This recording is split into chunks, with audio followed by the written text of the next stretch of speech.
دي حواوشي نص كيلو لحمه.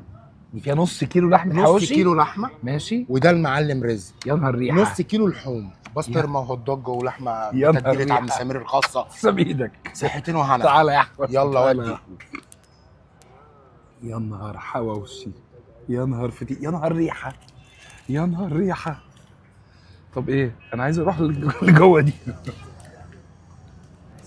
اصلا مبدئيا عارف غرقان شوسته في السمنه البلدي يا واد يا سيكا. بص عامله ازاي.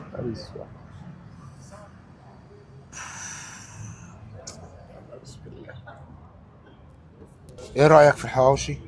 تتبيلته خاصه على فكره. انا اول مره اكل فطيره حواوشي فيها اولا كميه لحمه كبيره، ثانيا فيها تيست الحواوشي، وتيست حواوشي شيك بقى على فكره. يعني في شويه خضار، ده ايه ده، فلفل أيوة. ملون وحاجات كده. ايوه ده الخضار ده بيشيك شويه طعم الحواوشي. بس الحواوشي زي ما الكتاب بيقول